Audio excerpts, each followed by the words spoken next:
Damn it, Dan, I told you that intro was too long. No, they're all ignorant. Yeah. That's what she said. Don't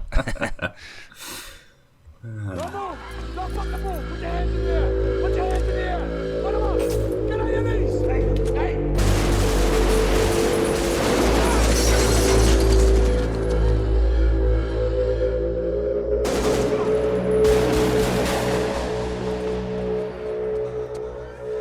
Hello and welcome to the Tablesege, Spectre Operations, and other Mother Wargaming podcasts.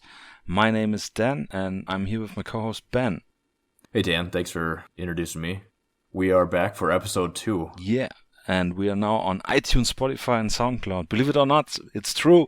Yeah, we've been busy figuring out how to put all these things on social media. Yeah. Fixing, sizing, all the images. Yeah, speaking of social media, we'd be wrong to not mention our Discord that we're a part of, the unofficial Spectre Operations Wargaming Discord. It's growing day by day. We have more and more users on it. Yeah. And it's just a blast. Become one of my favorite locations in the internet to chat up with my new buddies and about the hobby. It's awesome. We are starting to attract some people who are makers now, in addition to some of our members who don't do it professionally. I'll give a shout out to the M. He's been cranking out some really cool scatter terrain bits for people who have resin printers, and they look awesome. I just printed off some of his coolers today, and they look top notch. They're like Yeti coolers. So I'm excited. I got some thirsty troops. Yeah, we all got them. So in addition to the people, the boys and girls on our Discord who are kicking out content just for funsies, we also have 3 content creators now as a part of the Discord, which is pretty cool. We have the TurnBase Miniature guy. Do you remember his name off the top of your head? I think it's Nino from the Philippines. So we have Nino. Shout out to Nino, my man. Yeah, his stuff is awesome. I am loving printing that off. Become a Patreon, support him. He makes some really cool, almost modular kits to a degree where you can switch heads out. And honestly, a head swap does so much for a model. You could take a model from being a heavily armed paramilitary guy to being a narco to maybe law enforcement even. So they're really cool, really versatile, and they're pretty dynamic poses. Yeah, and you even can, if you just turn your head, you get a different feel from the miniature. So you can use the same pose but with different head turns, positions, where it's looking. You can get more out of one pose, which is awesome. Absolutely, because if you think about it, most modern uniformed personnel wear a uniform, right? Sometimes you get to pick what you want on your plate carrier, but a lot of times it's pretty uniform. So it's not out of the ordinary to see matching uniforms between a whole team of operators or officers or whatever, militia guys maybe, if they're really organized. Yeah. But yes, so like you said, yeah, even a head turn, that turns it into a different miniature. And then obviously there's the other big factor of changing your miniature with different paint style and colors and fatigue. If you want to go multicam or you just want to have black or blue jumpsuit, it's changed the miniatures a lot. One of the miniatures I used already, tons of it, are those VIP PMCs. And I painted it up once like typical PMC fatigue, with different shirts. And the other time I painted them like with pure olive drab, and they have more like this military vibe going on, and it's just a blast. 3D printing, we will come up with a separate episode because we can talk probably for hours. Yeah, we need to dice it in good segments. Yeah. And we're lucky we have a lot of people on the Discord who are 3D printing nerds too. Yeah. So it's a big echo chamber there. Yeah. Everybody is just, this is so awesome. So, but yeah, game changer. So in addition to Nino from TurnBase Miniatures, we have Julian, who is the owner and operator of Enemy Spotted Studios. Enemy Spotted Studios is kicking out some awesome physical and STL files that are modern miniatures and near future miniatures, and he actually just wrapped up a successful Kickstarter. Successful is he blew it out of the water. Not even making it. It was like $70,000. He blew his goal out of the water by 1,000%. It was awesome. So that's for his new game, Kill Wager, which can be played in the modern era, but it's more suited to near future mil-sim, mil-spec, I guess is the right term. Mil-spec, modern. Think about Elysium as a game. I think that's it. Would pretty much. That is it. Yep. And it's fast-paced and brutal. So if that's something you're into, I mean, you can play a game in 30 to 45 minutes, so that's pretty sick. Another guy that we have in the group is Lawrence from Anthalonica Wargaming, which is out of Great Britain. He is the owner of that company, and he is also just wrapped up a Kickstarter a couple months ago that's extending their range of modern miniatures. And Lawrence has made it a priority to give some light to the less heard of miniature lines, maybe less heard of groups. Yeah. Groups is good. Yeah. So like you're looking at Israeli commandos. He's got a heavy presence of Royal Navy Marines, or Royal Naval Marines, I think is the correct pronunciation of that. The correct way to say that, I should say. But French counterterrorism units. He's got a whole bunch of modern law enforcement that's centered around European units. So that's really cool. There's a lot of, it's opening up the possibilities for us to be playing Spectre games. Yeah. Gives us a lot of different things to play with. He's filling up a big niche and like void, especially with the law enforcement part. I only know of, I think Crooked Dice is the name of the other guys. They have some law enforcement one, but they're like more United States focused. Yes. So that's pretty cool. They have some European police. And if you're into world building and story building, all of Lawrence's projects all kind of fit into what he's calling the Isle of Anthalonica. And that is a fictional island where there's a whole bunch of stuff going on, to say the least. But there's a bunch of major players. It's basically like post-colonialism, and everybody wants a piece of the pie, and there's the UN is backing out, and everybody's trying to fill the void of the power vacuum that's left. So a lot of cool stuff there. Definitely check out his website. He's got some good stuff, and he's a good dude.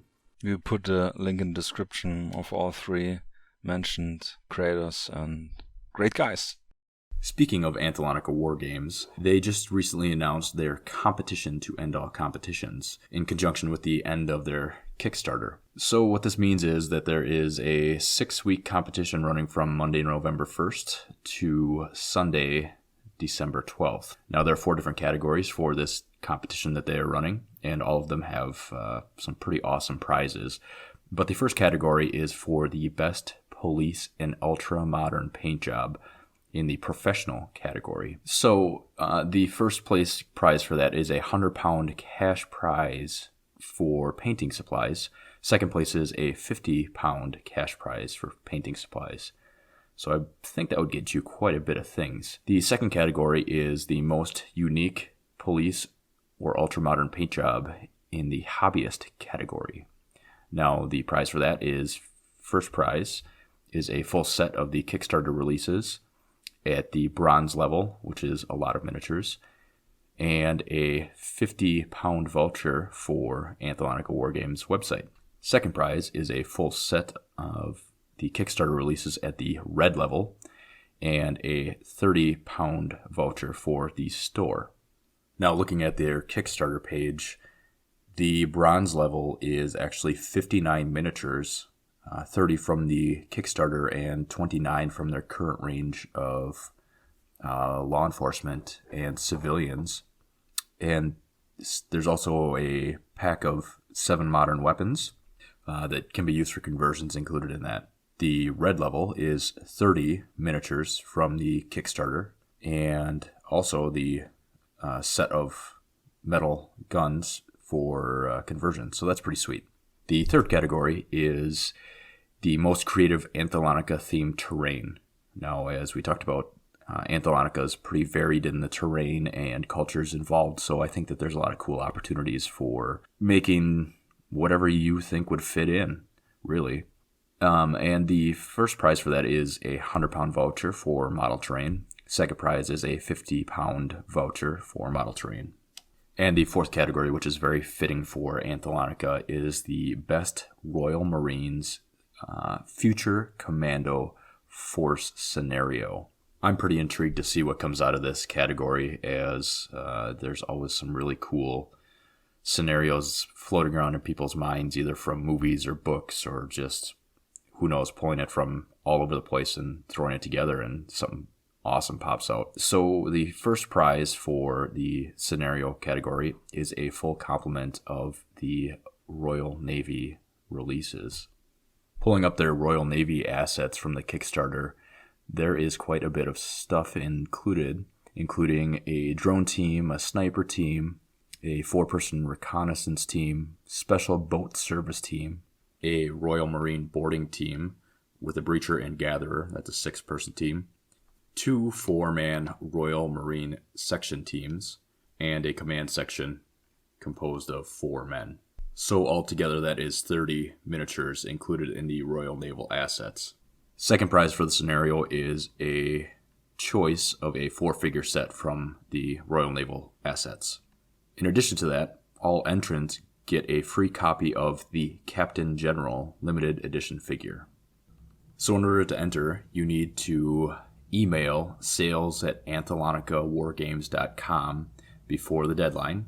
Don't send any Messenger or Instagram submissions, as they will not be counted. If you'd like to tag them on Facebook or Instagram with any of your submissions, they are absolutely all about that. So if this is something that interests you, definitely check it out. There's something for everybody, from painting miniatures at a hobbyist level or professional level, terrain building, and even coming up with different types of scenarios. You can find the details on their website, AnthalonicAwargaming.com, under the Workbench section. I think this is something awesome that Lawrence is throwing out there to increase interest in some lesser-known forces that are involved in modern conflict, and to increase some interest and camaraderie in our hobby. Hammer party, this is Frontline 15. Target is painted. Continue to engage. So obviously Dan and I spend a lot of time on the Discord. What are we doing when we're not on our keyboards? Dan, what have you been up to as far as hobby goes? Getting usually drunk during the weekdays and painting up some miniatures, printing some miniatures, a lot of miniatures, more miniatures than I probably need. If I look at my backlog and like crates, warehouse I can even say, with like unopened boxes from Bolt Action and, you know, obviously Spectre Miniatures. I think I have like 200, which I haven't touched yet even. Rookie numbers. But yeah, but of course I need to print more and print and paint. Yeah, I'm super in love with TBM, TurnBase Miniatures. And I have printed, as I mentioned already, the VIP guy several times. I did some heavy conversions of some for Zona Alpha, obviously, which is my day drug. Since you can play it solo and co-op. And then I started painting the cartel guys and the bike gang from TurnBase Miniatures. I'm not going on the typical Mexican cartel look, but more for like Brazilian favela gangsters and bandits, because I've aimed for next year, spoiler, I've aimed to build a favela board. It will be head wrapping, but more on that later. I haven't even done sketches, so yeah. I'm excited. Besides that, I've managed to paint up my high-risk contractors, also from TurnBase Miniatures. I painted them up in the black powder red earth vibe style, red shirts and some with other colored shirts. I gave them the airframe helmet with the dual night vision, painted them right nice red with some UV paint so they glow in the night condition. Since we use UV bulbs for nighttime game, gives like this nice moonshine and things pop up. It's awesome. Yeah, that's sick. And talking about black powder red earth, obviously we are big fans of this series. because it fits so good into Spectre and like this Special Operations. But on the Patreon of Black Powder Red Earth, just these days, I think 20th of October, they dropped the 28mm rules for their own game.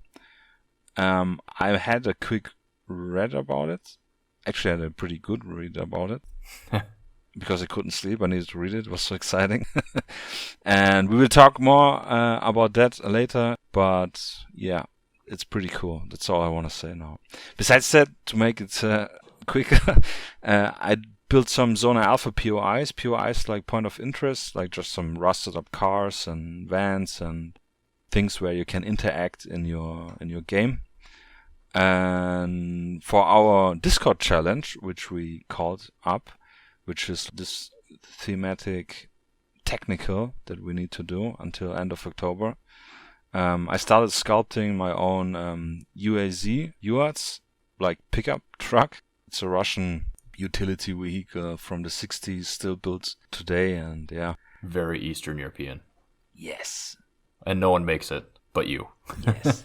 Niet. Only me is doing this. Yeah. And then I'm sure you're going to shame me into saying that I haven't even started my technical yet with like 5 days to go. Nah, but you started. You just didn't start painting it, maybe. Yeah. Or was that not the true pictures you sent me? You'll never know. I will know on 31st. Yeah, and you, what have you been up to in the brush and knife department, hobby knife? So in addition to ignoring the pickup truck that is staring at me. I hope he is frowning. Yeah, he is frowning. He wants paint. I've played with unpainted miniatures. I know, very taboo, but I want to. Yeah, I know. I want to play, though. Fair enough. The technical is part of a team that I'm working on. It's my Deniable Operators team. And I have miniatures in there from Spectre, their Deniable Operators line. And from Footsore North America, I have one of their Little Bird operators, or not operators, but he's one of the rail riders. Rather, one of the guys that's hanging on the outside of the Little Bird. Yeah. So he's in that group as well. All kind of plain clothes. A lot of them have Eastern Bloc weaponry. Obviously, they're trying to operate as Deniable. We were never here. Go ahead and prove it. So I have 4 of those guys painted up, 4 out of the 10 of the group. There's a couple of hostages in there too, so it's 8 operators and 2 hostages. And the technical that I have planned is their technical. It's going to have canvas top that's going to be concealing a heavy machine gun and some hardcore operator gear. Maybe a 50 cal, who knows, like a 50 caliber rifle. That would be pretty sweet. So I've been kind of plugging away on that. My goal for 2021 is 50 Spectre miniatures. So right now I'm sitting at 32. I kind of have hobby ADD and I get distracted by other things here and there. But I've been plugging away at that. And yeah, I'm at 32. So hopefully by the time we record the next episode, I'll have some progress on that. In addition to painting the miniatures, I also had recently purchased 2 sets of the Breeze Block walls, the high version of it. There's a high and a low version from Anthalonica Workshop. It's an MDF kit. I think they make great universal walls, really anytime from World War II all the way up to present. So I'm kind of looking forward to using those for some bolt action. But I am super stoked about using those for Spectre. They're gray and they fit in any theater you can think of. I might throw some different markings or graffiti on them, but we'll see what happens. I think they will fit very good with your embassy.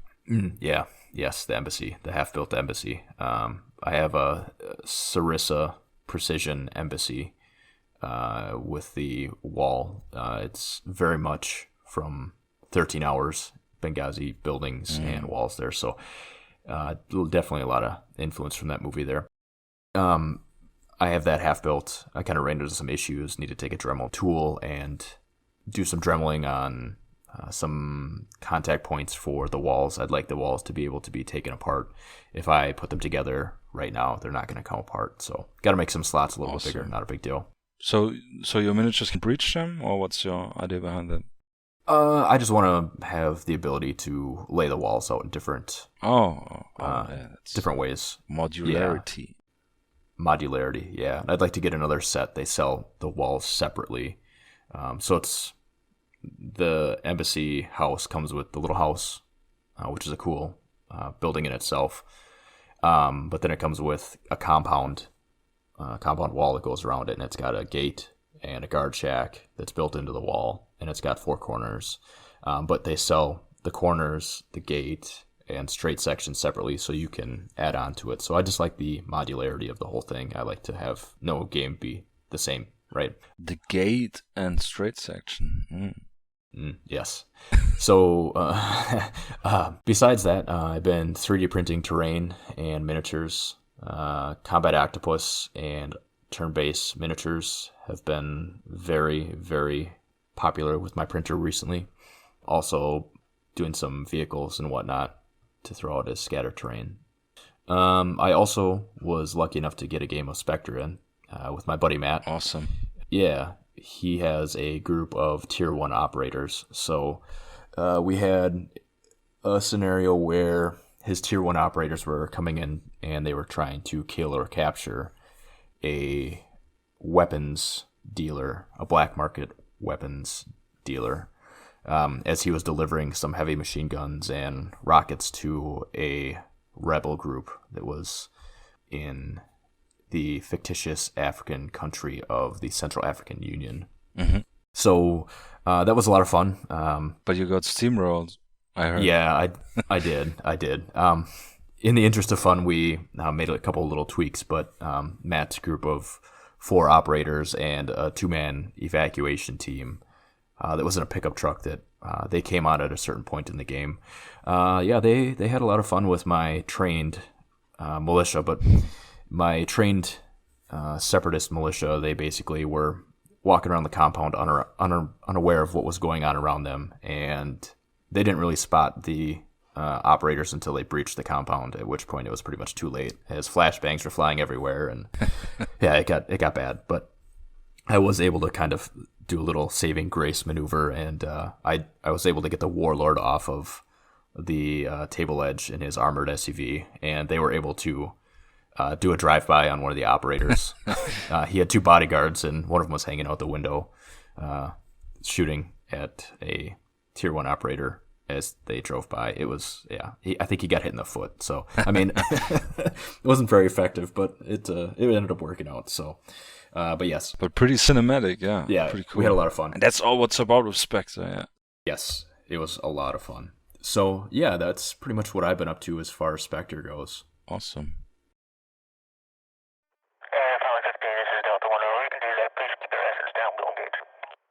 Dan, let's talk demo games.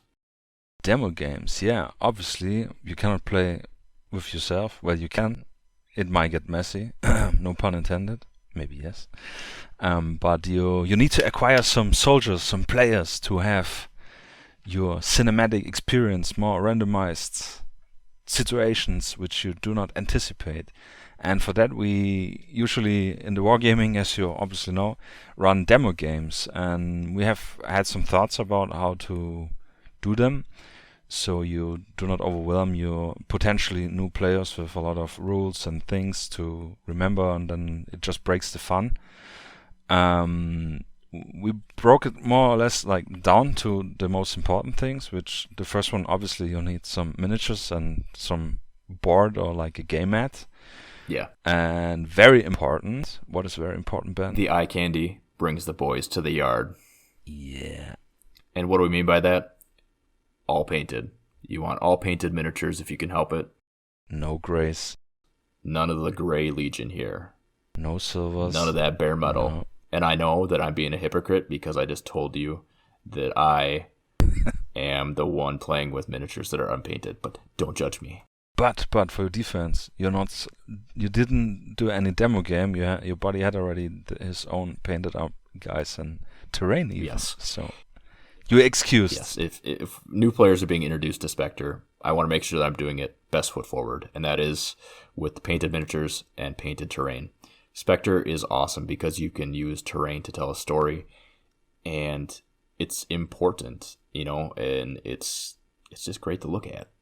Yeah, it just sets the scene and the atmosphere. You can more feel the situation. Yeah, it's just eye candy. I think we don't need to over evaluate it, but it's very important, especially for new players, to get them on the hook. So Dan, if you were gonna play a demo game, what board size would you be looking at? Well, first I would look at the board size which I have available. I have a modular board with 3 segments of 2x3s, which could work very good for Spectre. It's not too big, it's not too small. I could do obviously a 4x4, which is like maybe more balanced, since 4x4, yeah. Yeah. But if you have a 3x3 or even a 2x2, which personally I don't have yet, but I have planned to do some, go for that, so it's not too big, which already helps to minimize the game time playing, so you don't come into this tedious situation where it's like, I need to walk to the exfil zone on the other side of the board, and this will need another 5 turns, which equals in 1.5 hours or something for a new player. So yeah, that could be a lot. And the nice thing is you can kind of build your force to match your board size. So if you're looking at 3x3, potentially you have a force with guys with pistols, or maybe pistols and 1 shotgun and 1 rifle, just to kind of, suit that small area and make it interesting.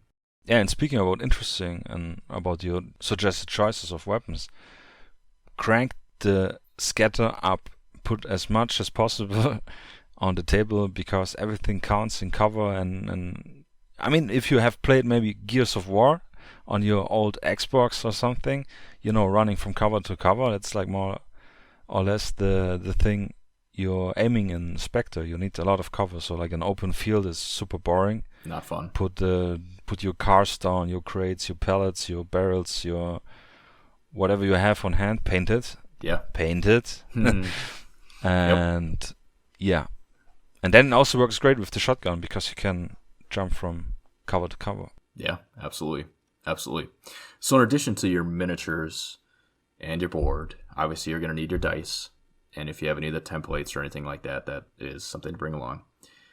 One thing that I find really handy when I'm teaching a new player, or even, honestly, I find it handy for myself, is the quick reference guide that is in the back of the rulebook. What I did is I made a scan of the pages for personal use. I don't give it to anybody or anything like that. I scanned them, and then I put them back to back, and then I laminated them. So I carry them with my rulebook, and that way I have a quick reference guide. I usually have one for each of us, so then it's easier. You're not passing it back and forth. It's a very good idea. But that is a great thing. It lays everything out, and if you have a question about where you are in the game, what phase you're in, what comes next, it's right there. And in addition to that, I have planned it for my newest player as to make character cards. Like each painted miniature has their own cards where all the stats are written down.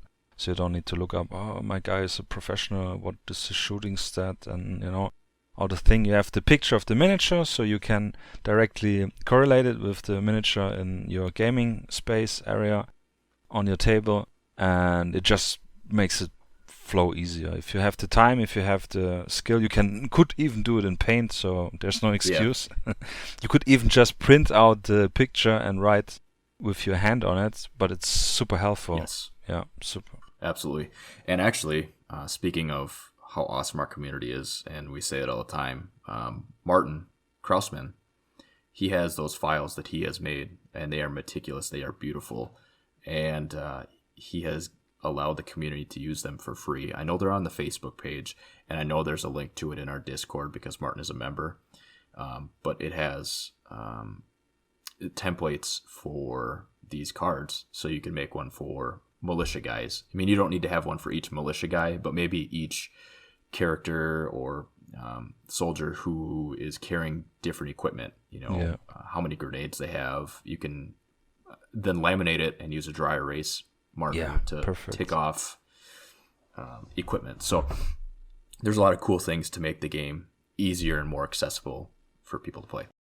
And another very obvious thing is to make it easy for the new player. So pick an easy scenario. Maybe something from a movie or series which both of you are like excited for. Like just I don't know, I don't even have an example right now. Let's say from Narcos, everybody watched Narcos. Like a scene where you have to drop off the cocaine shipment somewhere and you need to pass by or something. You know, just anything which you can up, which inspires you and excites you, obviously. One of my good old standbys is the hostage rescue because that's super easy. Yeah. Classic. Or racing to secure a person of interest. That way, one person isn't just defending and sitting around while the other guy is making moves. Another thing that we like to try and remember, as much as it's awesome to take advantage of Spectre's sandbox nature, sometimes less is more. And by that I mean, for the first game, don't use vehicles, probably no off-table assets. Try not to use many weapon attachments. I mean, maybe throw a red dot on there just to show that, hey, weapon attachments do play a role. But you want to keep that math easy and keep it simple while you're playing. Yeah, correct. And maybe try to not give them 100 different types of grenades and radios and everything. Just give them like one sidearm, one main weapon, and yeah, maybe even you can try to give like one force all the same type, like one force has all assault rifles and maybe the other force 2, or have like only SMGs or like shotguns and pistols. So that's consistent with each miniature the player will move, that he has the same stats more or less for the same miniature. Yeah, absolutely. Absolutely. Make it easy. And the secret ingredient of the demo game? Make sure you give the new guy a little bit of an advantage. Yes. You gotta hook him in. And what do we call that, Dan? The drug dealer tactics. That's right, the drug dealer tactics. Yeah. First hit is for free. First hit is for free, and it's always and nice then and it's easy. Empty your bank account for the big first order on Spectre Miniature or any other related. Yes. Yeah. And we're not saying roll over and play dead, but, you know, let it be thematic.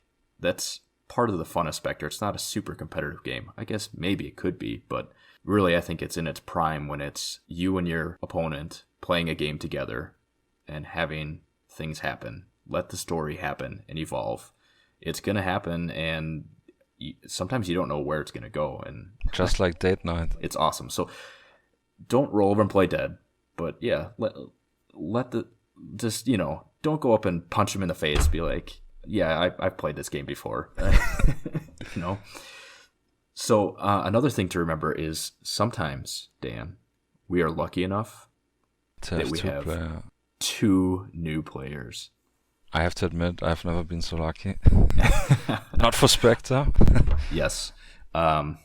We've been lucky enough to have that on maybe 1 or 2 occasions where it's 2 new players or newer players. And what's cool about that situation is that allows you to be the umpire. Yeah. The game master. So what do we mean by being the umpire or game master, if you will? Dungeon master. Yeah. Well, the good thing is you can be neutral, obviously. You can help both teams out without giving one the advantage.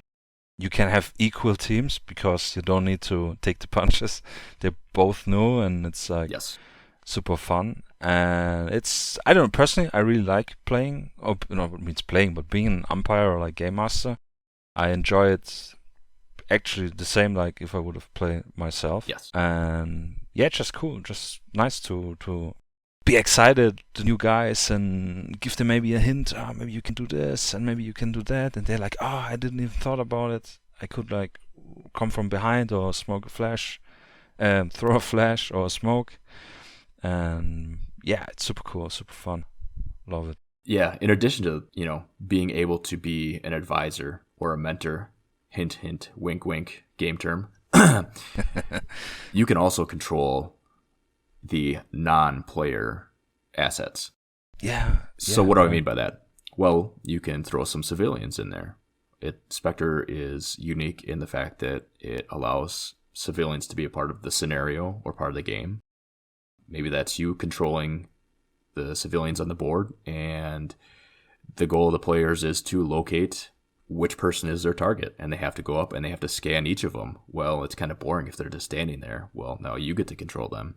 Or maybe the civilians have spotted heavily armed men running through the street. Who are they going to call? Ghostbusters. Ghostbusters? No. Yeah, no, not Ghostbusters. They're going to call the police. So maybe you are the local law enforcement response, if that's one or two guys, or maybe it's a whole truckload of militia coming to investigate who's poking around their village. Yeah. So it adds an additional element if you so chose to throw that in there. And being an umpire is not limited to your regular new person demo games. You can work them into games on a regular basis if you have 3 players. Yeah, absolutely. Absolutely. I really like I think in the back of the book there's even one scenario where it has this occasion, like one is the, I don't know, CIA player or something, the other one like Spetsnaz. They both need to locate, I think it's even 4 player if you have an umpire, because I said one is CIA, one is Spetsnaz, the third one is a group of robbers or bandits or something, I forgot. And do you remember? He's checking the book. Yeah. And I think they need to get some intel, or like some guy they took captive, and need to extract him, and the other teams need to snatch him away. But the robbers have the benefit that they start in a building, so they have like this cover and bonus. And I cannot remember exactly, but Ben will clarify this in just a second. At some point, Maybe. There's a way, a potential, like maybe it's like GTA, you can imagine, with the stars. They come in police forces, and from turn to turn they come like heavier forces, I think. First like just your regular cops, I would say, with pistols, and later they come with the SWAT team, and later the military comes in, and it's really amazing. When I read this in the book, I was so excited. Yeah, this could be like perfect. Like you said, you have 3 players, and you could be if you're the experienced guy, could be the umpire with the bonus of being the law enforcement. Perfect. And pause. I can't find it. I'm looking at them, and I know exactly what you're talking about, and I cannot find it. Well, let's check the book. I have mine too. It's like my night Bible. Yeah, Dan, I found it. I'm looking at my 2nd edition rulebook here. It is on page 148, and the scenario is called Covert Chaos. And you were right. Instead of CIA, it's Delta operators. Yeah, obviously Delta. And Spetsnaz and criminals. So nobody has any off-table assets. That's kind of interesting, but there are potentially IEDs and some other cool elements there. And it's played in the Dubai City type board. Oh, yeah. It was like a banker or something. Yeah. And just like you were talking, it's the police patrol will appear on a random table edge at the start of turn 3, and they move directly towards the combat area and engage any armed battles they see. So there you go. And here's even, if I remember it right, the Spetsnaz have something like that they no witnesses. So that's like changing the rules of engagement for this player in terms for the regarding the Delta player and the criminals, obviously. So that's pretty sandboxy. There you have it, sandbox. Yeah, just absolutely. one idea. Maybe, yeah. I mean, if you have 3 players or 2, go for it. It's your game. It's your free time. You should enjoy it. Yeah, and you know what? What are we here for? To have fun. To have fun. Delta 1, Rover, this is Frontline 15. Confirm those hits are good. Request follow-up with 203. All right, so Dan, in our last segment, we talked about some scenarios that the rulebook lays out. What are some other things that you personally get inspiration from? Well, obviously, I get my fix from video games and watching tons of Netflix. Maybe some old, like classic movies. I mean, one of the biggest inspiration I think for every Spectre player is probably Sicario. It's just so timeless, obviously, awesome, and Yes. I mean, if you have heard the last time the long intro, maybe you could pick out some sounds there from some movie, like for example Heat, which was my inspiration for making this intro, which has like one of the best shooting scenes and audio of all time. Mm-hmm. And we have obviously Black Hawk Down. Oh yeah. Yep. Generation Kill is one of my absolutely favorites, but I have to admit I never drew any inspiration from it. But it's just like get your ideas going. Mm-hmm. What else, Ben? One of my favorites is 13 Hours, the Benghazi story. Yeah, man. Yeah, I have that compound that I'm fighting with currently, but it is a perfect setup for Spectre, maybe a mini campaign. Yeah. Hint, hint, nudge, nudge. That might come down the pipe here. Lots of good stuff in that movie. John Wick, obviously. The other 4-letter J word, Jack Ryan. Lots of stuff that you can draw from the Jack Ryan verse, the Ryan verse. Yeah, from Tom Clancy, actually. Yes, from Tom Clancy. I think his whole body of work you can just take, and from Rainbow Six to Ghost Recon, The Division. There's so much that you can draw from. Some of All Fears. Oh, yeah, I can't believe I forgot that one. Dope, yeah. Yeah, really, there are a lot of ways that you can pull stuff in. I like the Jack Ryan universe because it takes place all over the world with different players. So it is a good excuse to be an inspiration for a background, for a scenario, or even a campaign. Yeah.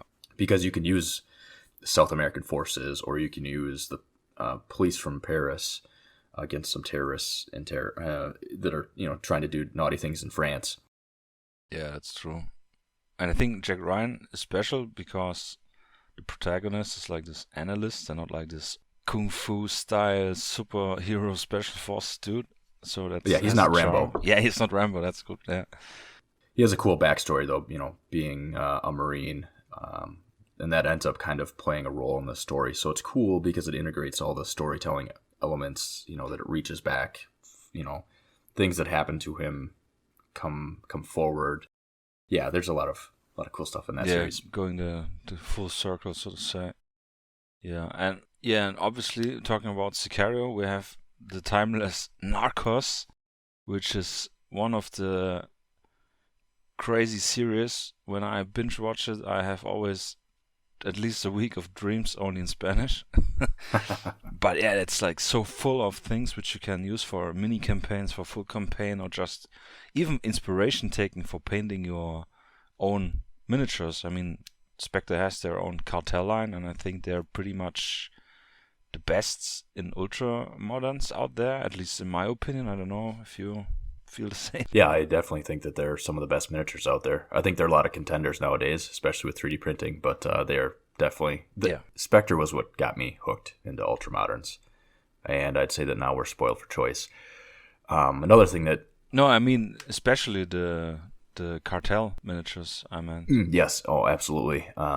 Absolutely. And I think one of the cool elements that always really attracts me when you're talking south of the border, for me, for you, Mexico and South America, I think there's just such a lush, colorful backdrop, potentially.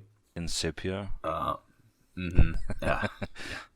But when I think Mexico and South America, I always think, not always, I guess, but lush jungles and really dense streets packed with people. And I think there's a lot of cool inspiration that can be drawn from that as well.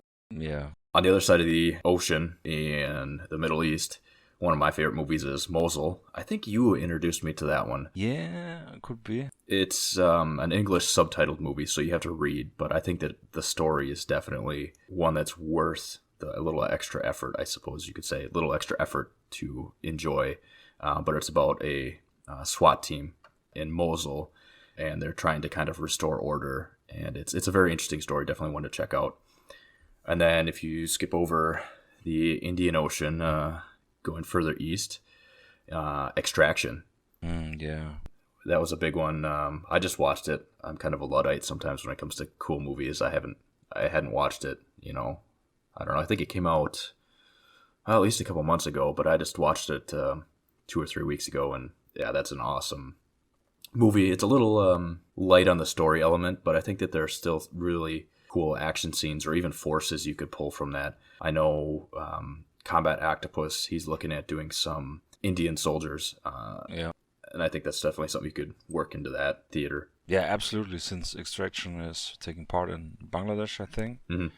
And yeah, talking about Extraction and seeing here on my sheet, John Wick, there's some little similarities. Yes. With the, maybe, let's say, the light story, but the extreme awesome action scenes and what was it called? Some guy wrote in the Discord, Gun Kata. Yes. You know, this kung fu with guns and thing. Whew, man. Chris Hemsworth, I think, is the actor, right? Who does also Thor in the Marvel Universe stuff. Man, he's just bang on. Really, this is literally one of my favorite action movies lately, and I catch me rewatching it and just skipping the boring parts, just straight to the action. Yeah, he is a badass. Basically, a disgraced Australian SAS, I believe, or New Zealand SAS. Yeah, I think. One of the two. Something like that. With a death wish. Yes, with a death wish. And he picks up a high risk, high reward contract to rescue the son of a drug lord from another drug lord.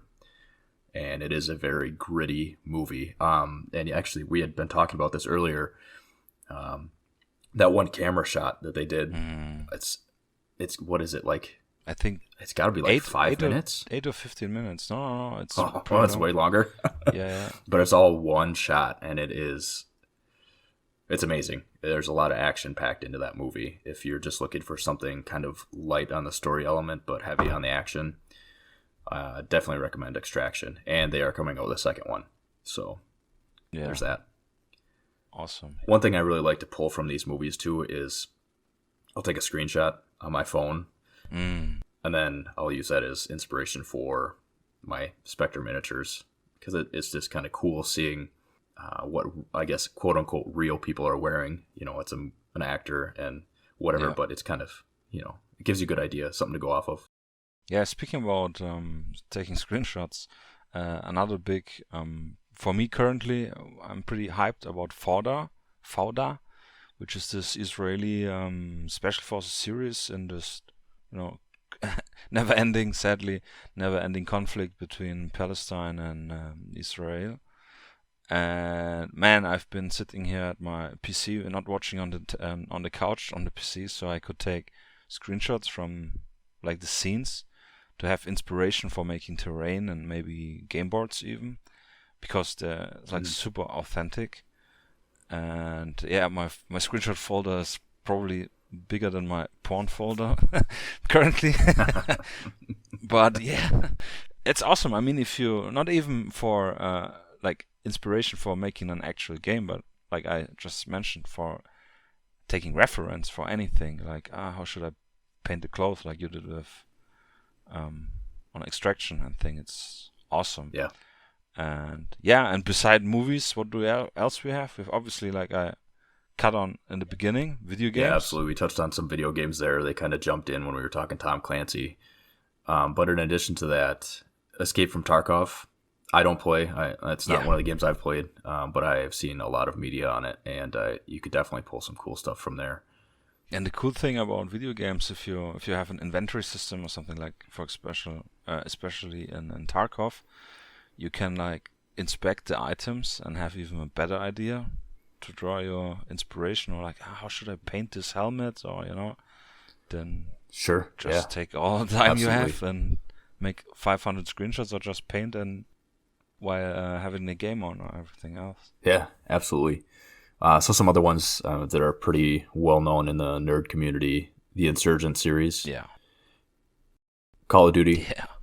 Arma, Squad, and then one that you really have been into, Door Kickers.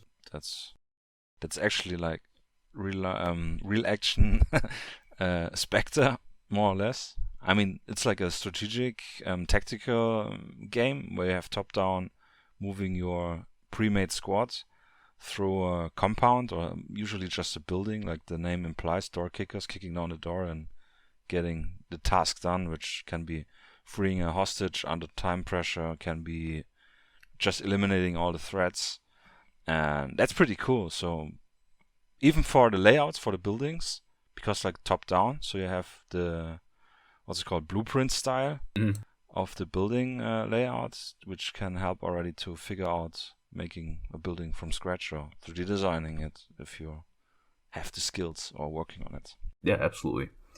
Yeah. And last but not least, I would say that literature and books and comic books, graphic novels. So obviously the big one in the room is Black Powder Red Earth. Yeah, absolutely. I think that kind of goes without saying. But some other ones, Sheriff of Babylon. Yeah. Heard some good things about that. You want to? Yeah. I bought it. Actually, I bought it absolutely blind. I think I bought the rest of the Black Powder Red Earth. What was it? Syria books? Like 3 and 4 was missing, and I bought them. And then there was like the typical Amazon suggestion: other people's also buy this item. And then there was Sheriff of Babylon. And I kept scrolling in, and it was pretty interesting, but I was not so keen into buying, 20 books, each $15. I mean, like, okay, I can make at least one order at Spectre for that amount. Yeah. So, I don't know, I killed the idea of buying them because it's just too expensive. And I think a day or two, I got an email with the notification that there will be an like the complete, like all novels in one hardcover book, so to say, and it was like $35. And I said, okay, man, that's my budget. So I pre-ordered it even having no clue what it really was about, and it's just amazing. It's this like detective noir style, but in Iraq after the war, where I don't even know what war, but 2003, 4, I don't know, something like this.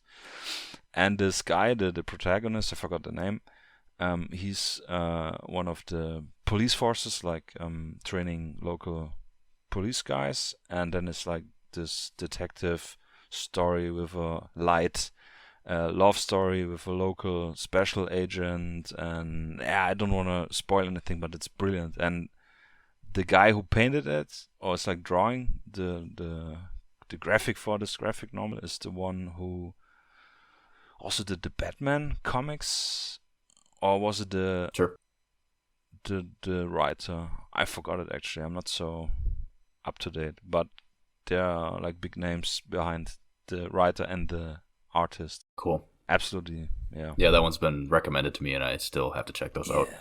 I'm a little bit behind on the graphic novel thing. I'm more of a history novel or light fiction, like Tom Clancy or something like that. I'm sitting here thinking, and we had talked about this previously, but one thing that we wanted to shout out was Operation Dark Winter. Yeah, Operation Dark Winter. Martin Kraseman. Remember this name. He will be one day pretty big, I'm sure. To make a small introduction to him, I don't know the story because I have not been so much on Facebook and obviously not so much on the Spectre channel much, but I don't know if someone, I think it was even SHD Umbra, who's in our Discord as well. He posted some Spectre miniatures painted up for the Division game, like he was more in this theme. Yeah, he's got some crazy conversions. Yeah, beautiful. Yeah. Oh, man, top notch.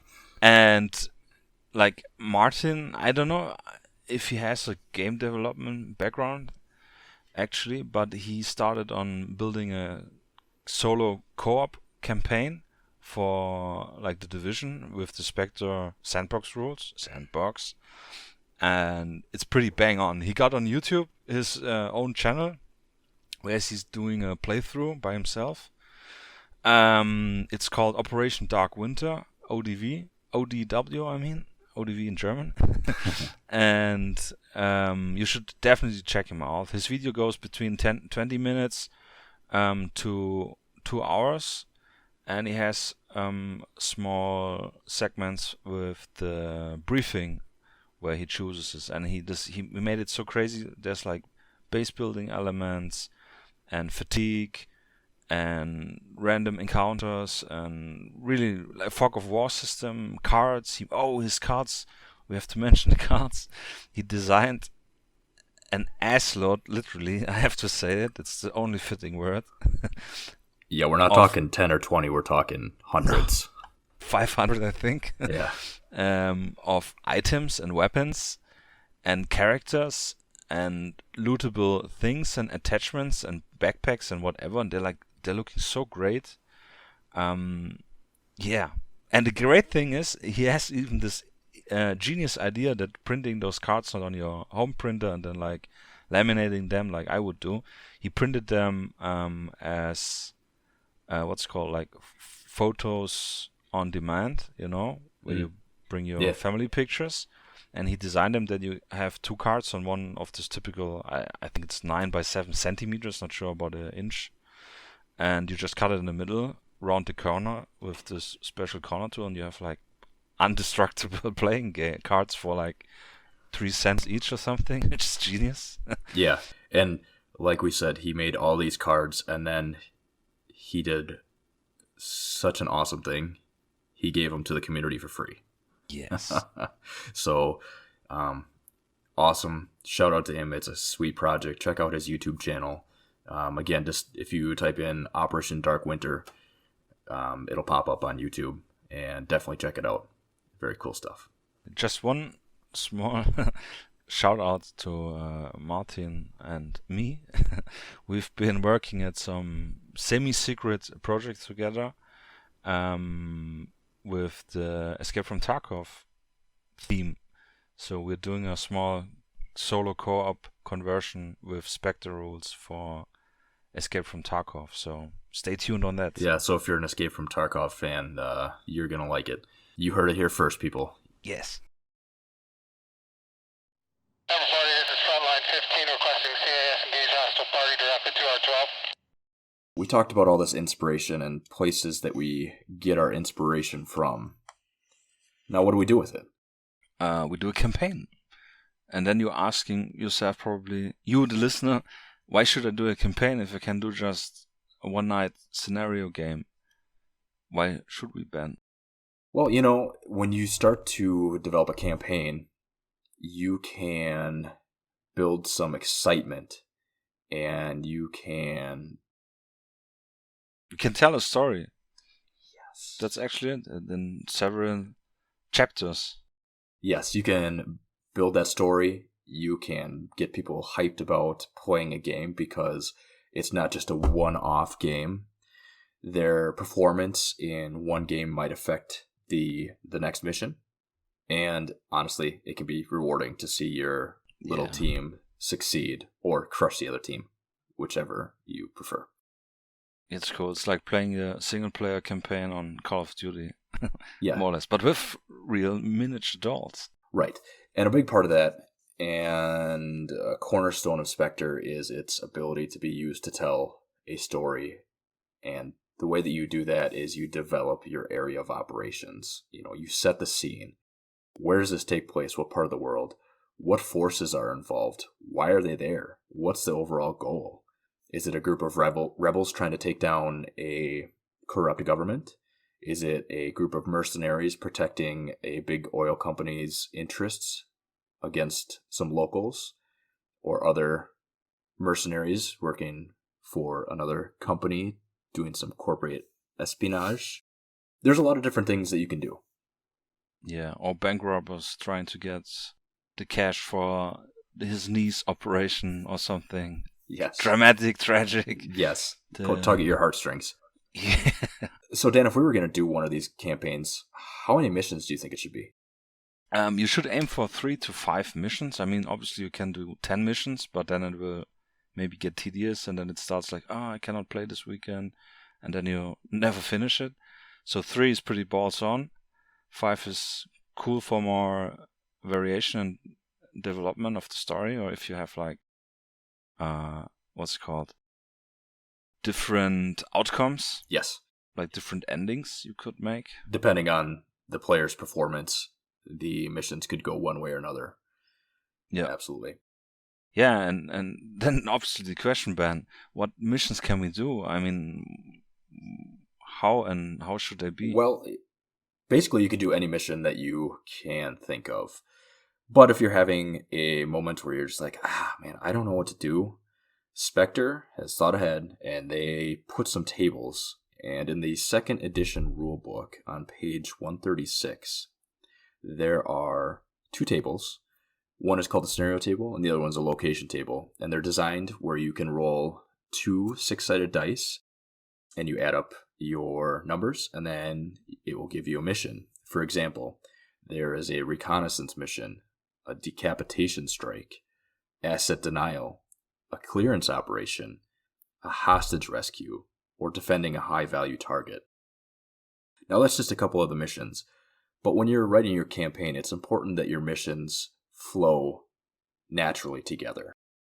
Yeah, that they're linked. I mean, they should be somehow building one on the other. So you have like this one storyline, and not like one is in Mexico trying to pass the border, and the other one is in China trying to smuggle some, I don't know, crocodile cocaine stuff. I don't know. So yeah, make sure that they're linked, that they're building on each other, so you have like one overarching story, and that the players can get immersed in it and like feel like they're actually there. And you can really connect these stories together by having both sides have an overarching main objective. Yeah. Another cool thing with the tables, if you have like, I want to do a campaign, but I have like literally no idea, then just say, okay, you want to do 5 missions, roll 5 different scenarios and on 5 different locations, and then you have your 5 cards, and then maybe this can already be inspiration enough to come up with something. Absolutely. Absolutely. Get the juices flowing, if you will. Yes. Them juices. So in addition to the main objective for each player, you can add in secondary objectives, which are potentially victory conditions for some missions. And along with those secondary objectives, you can reward the players who achieve them. Now, you want to make sure that they are specific and attainable. So, for example, you don't just want to say, I want to kill all of the enemy's models. A better example of that, or a better way to go about that, would be, I want to kill 75 points worth of enemy combatants. Whatever that is. But again, that is a measurable goal. Or maybe it's you want to find a laptop with certain information on it. That's something that you can achieve. There's no ifs, like, did you do it or did you not? It's, yes, I got the laptop, or no, I didn't get it. Yeah. I'm actually imagining it right now. Yeah, it's stuff like this. Maybe even another simple goal would be you need to collect 5 jerry cans for your Humvee to have fuel again and get going. And in the meantime, you get like waves of guys attacking you. But that's like you said, something measurable. Mm-hmm. Another important thing, obviously, is to take your game table size into consideration. Absolutely. I mean, if you're having a big raid on a compound, for example, then maybe a small table is enough, where you have just this compound in the middle. If you're doing a big reconnaissance mission, you have to find the bad guy in several different houses or buildings, then obviously a bigger table is more appropriate. And another thing linked to this is obviously what you have on hand. If you only have a 3x3, then make a mission which fits this 3x3 and it's not too big or too small, or limit the size on your game mat or game table, as well as the buildings and other game candy assets you have. any your buddies have, maybe, so you can just throw it together, obviously. Absolutely. So now we have our forces, our location, our table, our missions. Now it's time to add the flavor. The flavor flav. Dan, what are some ways that we can add that flavor? We can definitely consider the weather, the time of the day. Are we doing a night game? Is it dawn? Is it obviously that's again the weather, but do we have fog? Is it clear? Is it raining? How are we gonna insert? Are we coming in by boat? Do we have wetsuits? Is it more A halo drop? Halo drop, which is obviously no, a halo drop is not allowed, but if you would land a halo, for example, then it would be allowed. Are you coming in with your I don't know, your old Chevy Blazer without an exhaust, or you know, that all can make the game different. Are your troops covered? Are they already spotted, or is the enemy aware, or the other player aware that you're raiding his place? Or that also can play into a previous mission. Were the guards around the compound tipped off that you were coming? Maybe they were in the previous mission, and now they're ready for you. Oh, yeah. Maybe they weren't. You did a good job staying covert while you were gathering information, and they're unaware. That's a good one, yeah. That's a really good one. Another flavor thing that you could add are civilians in the area of operations, because that may or may not complicate things for you if you're worried about collateral damage or not. And the big one is, what is your area of operations itself? Are you in a jungle, or are you in the urban jungle? That could potentially limit your ability to use certain assets. Again, maybe collateral damage, or you might not be able to use it just because it's not feasible. You can't bring in the Humvee because it's going to sink into the mud. Could be a problem. Same goes for, do I need a grappling hook or not, because I have to climb the mountain? Absolutely. Do I need a wetsuit because I need to cross a lake? Or the lake would be shorter than walking into a dangerous area, a minefield or something? Is the terrain, what's it called, difficult to move on, where you have the penalty in movement? Yes, absolutely. Where maybe you have to do a tactical move instead of a regular move, or combat sprints aren't allowed, something like that. Yeah. And that kind of leads into another way you can flavor it, and that is limitations on your equipment. Now, it's all fun and games and fun and good when everybody has a light machine gun and everybody has 4 hand grenades. But sometimes that doesn't lead to the most fun experience for players. So one way that you can do that is limit what types and the quantities of equipment available to your troops. Now, that can be different for the different sides of the mission. For example, being your bad guys, they have like only civilian weapons, like typical pistol, shotgun, hunting rifles, you know, for snipers, nothing pretty. Yes. Or like bolt action rifles, you know, depending which part of the town, and like you said, no access to light machine guns, RPGs or something like that. Obviously, no access to OTAS, off-table assets, is a big limitation, which I think weighs in pretty much. And if we're taking again the area of operation into account, if we have like this swamp or something, maybe you can or want to give your guys body armor, because it would like be heavy and unrealistic if you want to go the super realistic route. Or for climbing, obviously you don't will carry a ballistic shield with you on the back if you're climbing a mountain. Yeah, so some things that you can just make your missions more individual and more unique to your campaign. Absolutely. Then another thing is obviously the consequences of the mission. I mean, we are doing linked scenarios, so each mission you're playing currently have a consequence for the next one.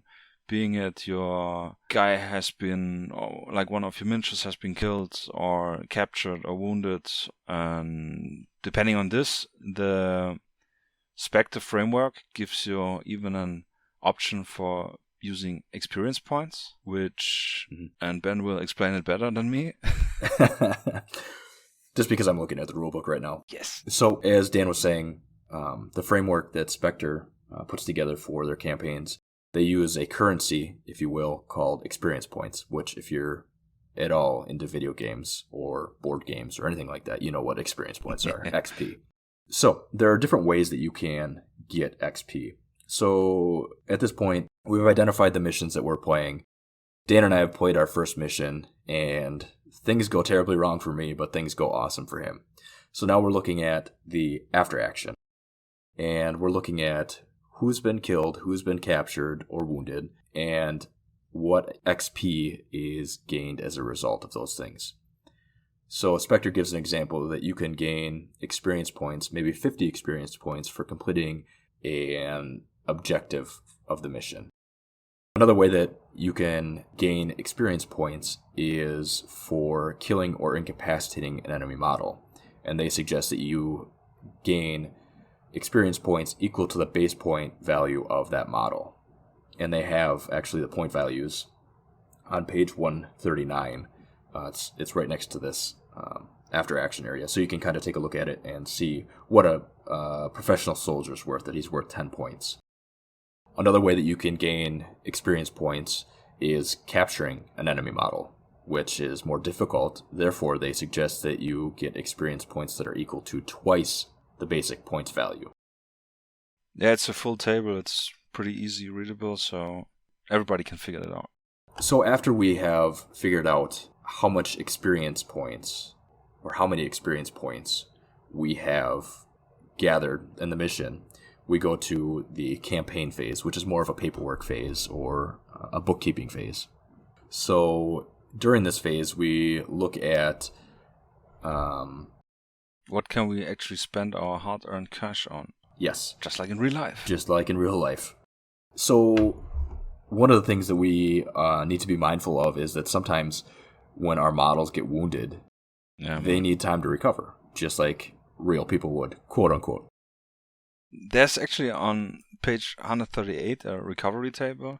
It's a small table. It just have like the wound severity, like if it's a light wound, medium wound, serious, catastrophic, and your model actually survived the mission. That's of course a requirement. Then you can add this realistic layer in giving them the recovery time, as you may have imagined already. So depending on the type of wound, he needs to skip a mission or 2 or 3 or maybe D3 missions for a serious wound. They're also talking about like D6 weeks. Not sure how they interpret, yeah. The weeks. You just want to start with that part? Yeah. Nah, it's fine. I roll with my arrows. It's the flavor. With the weeks, maybe if you have like a big campaign and you have it split in literally like in your calendar, like in weeks, not like in real life, but like week 1 is like making reconnaissance of this area, and I'm not sure, but you will figure it out. Just roll with the. In our cases now, if we have 5 missions for our campaign, I would just use the skip the missions or game with that miniature so it can recover. It's a really nice flavor, and it comes again into this limitation on the game, which in our views and actually more rewarding, because if you're limited by things, then you have to think out of the box, and this is what makes it, I think, even more exciting. And it changes potentially how you play. Yeah. Maybe you play more conservatively because you don't want your models to die and not be available, or you don't want them to get wounded and not be available for the next mission. So you play more conservatively, and dare I say, more realistically, if you're into that kind of thing. A small example would be, you have like this guy who's the breacher, he got the shotgun, and you know the next mission will probably be in an urban environment. You probably will not rush with him inside and try to get him wounded or killed, so you skip the next mission, because this will cripple your tactile abilities with breaching. Yeah, just a small thought. Absolutely. And actually, I misspoke. That is in the after action area where the wounds and recovery time is figured out. So we go to the next phase, that paperwork, bookkeeping phase, the campaign phase. As Dan said, where are we going to spend our monies? Where are we going to spend that experience points? Bling bling. The bling bling. Now, Spectre offers this experience points based reward system. There are other ways. Dan and I will talk about, we have an example campaign that we're going to talk about in a few minutes. And there are other ways you can do rewards and potentially punishment for not doing something, not completing an objective. But as far as the campaign experience points goes, you can spend your points on advancing your models, giving them a higher level of experience. And the way that Spectre does that is each model is assigned, or each tier is assigned a points value. For example, a militia commander is a points value of 10. So in order to move him up the ladder to a trained soldier, you would need to pay the points value of the trained soldier, which is 5 points, plus an extra 5 points because he has moved up a tier. So you are able to move the militia commander to a trained soldier for 10 points, 5 plus 5. And you're allowed to do that once per campaign phase.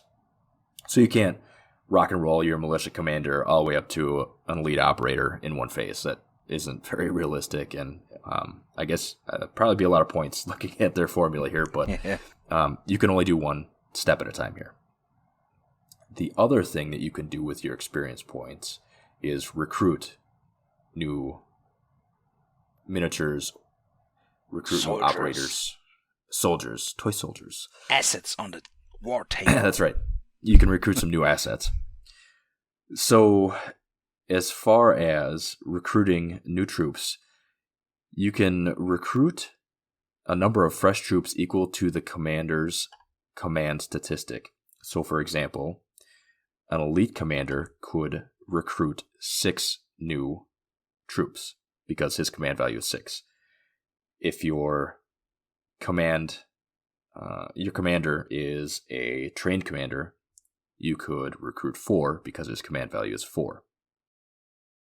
So you would use the cost, which is the basic points value of the model, plus 10 to represent the effort of recruitment and equipment. So if you wanted, as a trained commander, to recruit a militiaman, you would have your base points value of 2 plus the 10 for the effort and equipping process. So a new militiaman would cost you 12 experience points, and you're allowed to do that up to 4 times. So if you wanted 4 militiamen, it would be 4 times 12 or 48 points.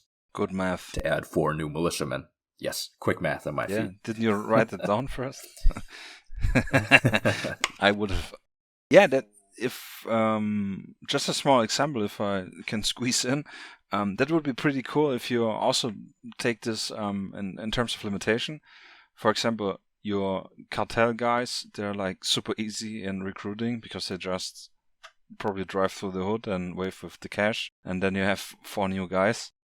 In comparison, if you have your SEAL Team 6 elite operators, it's pretty not realistic if they just recruit. Maybe if someone died, that you get your replacement with the points would be realistic. But yeah, that's just my 2 cents on it, or let's say 2 XP points on it. Yeah. So please go on. I'm sorry. Yeah, so that would wrap up your campaign phase, and then you can move on to the next mission. So it's a really easy way to keep flowing through from mission to mission, and you have consequences for your performance, whether that's a good consequence or bad consequence. You can refresh your troops, and actually Spectre on their website has in their download area a points value for equipment and whatnot, so you could work that in as well. So there's a bunch of things that you can do with it. And that's like the underlining why campaign and why not just a single game. Because you can add this. Imagine doing like one game, how you cannot actually incorporate experience. And evolving you could even do several small campaigns in a bigger overarching campaign. You know, like your SEAL teams, they're going first to Mexico because we're on this theme currently. And in the second mission, they're going into Paraguay or Brazil, you know, and that's like each thing is their own small 3 to 5 part campaign with a maybe big ending thing. Yeah, again, kind of like Jack Ryan. where each episode is a campaign. You know, you can incorporate that's awesome. 2 or 3 missions in there, and then they kind of all fold in together for the big finale. Brilliant, yeah, exactly. Yeah. Line 15, this is Hammer Party, stand down, that's EOD 01. We have written down a small example with a 3-part rescue mission campaign. We chose a 3x3, but because it's obviously the table which everybody has, I guess. I may be the only exception because I've only a 4x4 or 6x4, but I will not take myself into consideration for this. I can obviously, if you have a 4x4, you can just mark the area to be smaller, or nudge in everything. You don't start at the board edge, you just 12-inch inside or something.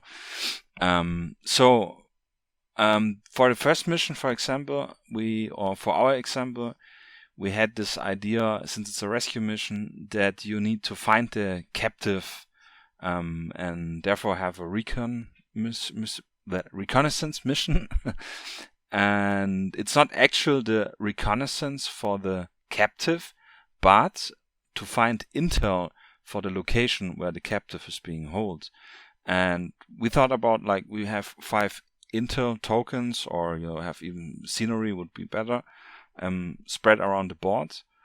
And to accomplish the mission from the, let's say, assaulting player, the one which wants to free the captive, they need to find at least a minimum of 3 of those intels, so that they can leave the area of operations and the mission finishes. But to give this the special flavor, if they gain the additional intels, like the 4th or the 5th, they get for the next missions an advantage. For example, if the assaulting player gets the 4th intel, the player gets a drone strike, an off-table asset. And for example, you can work that in as your superiors are now more aware of the threats that are posed by the opposing force, and they're willing to give you more resources to do your job because of the intelligence that you found. Yeah, exactly. And for the 5th intel, we thought of this would give you either a minigun with a Black Hawk, or a Black Hawk with a minigun, which will circle for 2 turns the board before landing for your exfil location, and for the last mission in our 3-part campaign. Or you would get an exfil team, which is like 2, elite or professional guys in a technical with a heavy machine gun or a Dishka or something on top, which help you with your exfil. So, but the clue on this thing is that the player needs already to decide after the first mission, if he gains the extra intel, what he wants for the exfil mission, which is the 3rd one. Because, preparation, this and that. It's a rescue mission, so it's like all on the clock. You need to hurry before they make another video for Live League. So yeah, that's a flavor, because the player don't know the outcome or how it will be. Well, and it's interesting from a game perspective too, because that also changes how that 3rd mission is going to go. And you could even add it in. I mean, it's hard if you're just 2-player, and there's like trust basis. But if you have a game master, you can say, okay, the assaulting player does not reveal what he has chosen to the opposing player.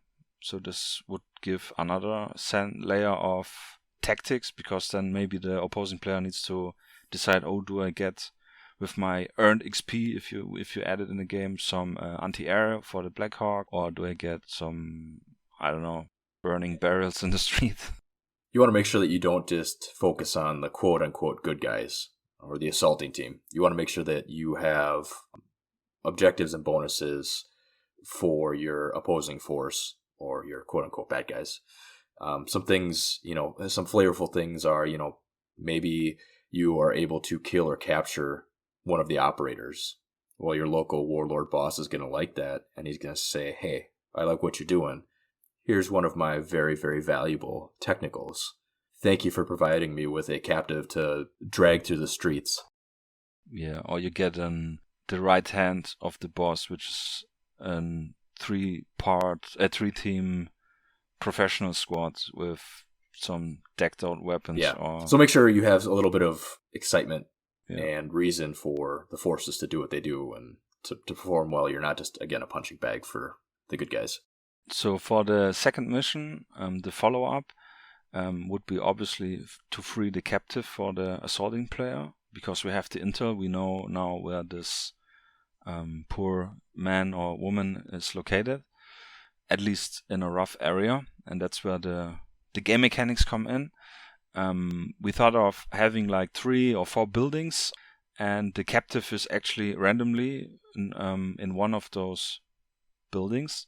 You could either do it that the defending player or the opposition decides where the captive is held, but do not place the miniatures, and the assaulting player needs to figure out which building it is. Obviously, it takes some time. Maybe he gets lucky and find the right building, but this can bring some what's called excitement. Not excitement. Suspense. Yes, exactly.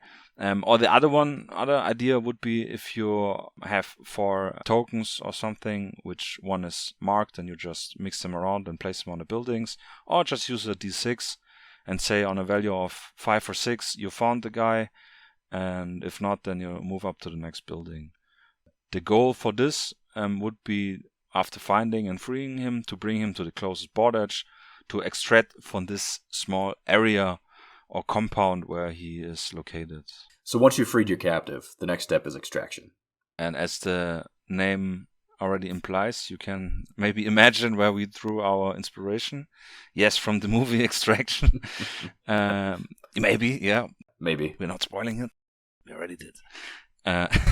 So the idea was more or less that you need to extract with the same layout. The assaulting player will not be able to use his XP for this mission, because it's like literally the next second after you're leaving the board of the second mission. So there's your limitation and the advantage for the defending or opposition player. And he needs to cross the town. He needs to come from board side A, cross over to board side B. The difference now, and this is where the decision from mission 1 with the extra intel comes in. If the player has chosen the Black Hawk, then, as we said before, the Black Hawk will come in on turn 2 and circle twice the board for 2 turns, which means including the second turn. So on turn 4, he will stop cycling, and then he will land on a random rooftop, or if you have like an open area or several, 12-inch away from the opposing board edge, like your goal board edge. It would be cool if you could be landing on a roof, because then you have the same distance like you would have to the board edge, this 12-inch, and you need to go the stairs up. And if the technical would have been chosen by the assaulting player, then on turn 3 from the opposing board side, or like the goal board side, would come the technical in to meet them more or less in the middle of the board and help them cross the town to the goal. And yeah, that's the rough idea. Maybe you have some addition? Yeah, and for mission 2, I'm kind of jumping back here, but let's say that the opposing force, or the defending force, is able to they're able to keep the assaulting force from rescuing the captive. Maybe they then, execute the captive, and it's now they're trying to extract themselves with their equipment. They might not have succeeded in their overall main objective for the campaign, but they can still get away with, all the information that they've picked up in those secondary objectives potentially. So it's another way that you can kind of add little twists and differences to your missions. And there's the potential that the assaulting player didn't get the extra intelligence in the first mission, so they might just be making a blind run from one side of the board to the other, while the defending force is trying to stop them cold and not allow them to get there. Yeah, and you can even build up the pressure if you say that on turn 4 and turn 6 and turn 8 and so on, like at each 2 turns, the opposing player gets a small reinforcement wave. Yeah, the defending player gets some more people. The assaulting player don't start camping and just mowing down with his LMG, which the opposing maybe don't have. Yeah. Well, and you could also throw in things besides extra troops. It could be they start throwing up roadblocks, making it more difficult for I like that. Them to travel on the roads, So there are lots of fun things that you can do. Or bring in the mortars. Yes, bring in the mortars. Yep, very Black Hawk Down-like. Yeah. There you have it. There you have your small, easy 3-part campaign, which is a story, which has some consequences, which has some secondary objectives and outcomes, and depending how fast you and your players are, and if you have a lot of players at all, this could be a pretty cool weekend or even just one evening worth of excitement. And maybe this gives you enough inspiration to build up the next campaign, Maybe you can build up, like we said, the Jack Ryan thematic on this one. Next one is to find the big boss guy who kidnapped the captive and why he did that, and so on and so on. So the stage is yours. Yeah, absolutely. Gives you lots of ideas for the future or things to play with.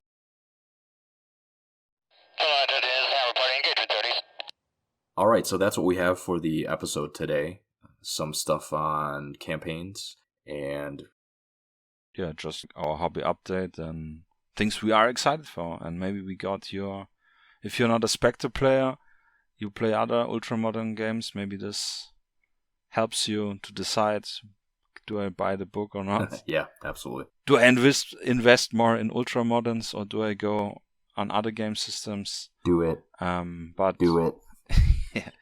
Do it. Don't hesitate. Don't hesitate. Don't forget, they're only getting expensive since we are so low on resources on Earth. Right. And shipping takes longer. Yeah. Act now. Act now. One thing I wanted to do was make, again, a special shout out to our buddy in the Discord, M. He has been rocking out and making some awesome scatter terrain STLs. And he's actually started a store on Gumroad under TTE Immersion. Tabletop Immersion. TTE Immersion. Oh, that's what he was going for. All right. Well, yeah, all right. I see a name. Yes, Tabletop Immersion on Gumroad. We'll stick a link in our notes. But he has currently a couple free files, so you can test out the files that he has. But there are also some battlefield objectives, like a weapon of mass destruction warhead in a case. Yeah, a laptop, which could be used for the Intel objective. Print out 5 and you have your 5 Intels. Yeah, absolutely. And they have some server cases as well, open and closed. So there's some cool stuff on there. And then his most recent one is the Mobile Command Center, which you could definitely use to dress up one or more of your buildings. Again, setting the scene, give the eye candy. And they're pretty reasonably priced. I think that both of his packs are £6. €6. €6, I think. Okay, yeah, they're in euros.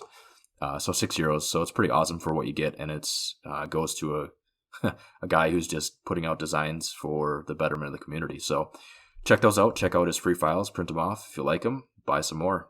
He's a really good dude, and he has not showed any signs of stopping. So I'm excited to see where he goes. Yeah. He also has he printed off and was showing the an STL file for technical parts, for technical pickup truck parts. So there's some cool stuff coming along that line. So check that out. Yeah, speaking about technical, we had a small, probably when you're listening to it, it's already coming to an end, but we had a small October challenge. Somebody posted some technical with a funny story from Afghanistan currently. Someone traded a can of tobacco for a Toyota Land Cruiser technical with an anti-air, I think it's a ZSU something on his back. And this was so hilarious. And somebody just said, oh, we should do a technical challenge. And so we did. It's still running. I'm very excited what will be coming up. And on that note, check out our Discord. It's getting bigger. It's cool. It's the number one source, I want to say, for Spectre and ultramoderns, for 3D printing. It's still and will be a heavy focus on it. And yeah, we drop a link again in the description. Yeah, come chat with us and all the rest of the peeps in there. We're not the cool guys in there. We're just the ones that make the place kind of run here and there, fix stuff up when we need to. But there's a lot of cool stuff going on there. Stupid comments. Yeah. All right. As usual, have fun and roll some sixes. Roll some sixes. Thanks for listening. Don't move! Don't fucking move! Put your hands in the air! Put your hands in the air! Put them up! Get on your knees! Hey! Hey!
Jingle, jingle, jingle. Jingle, jingle, jingle, jingle.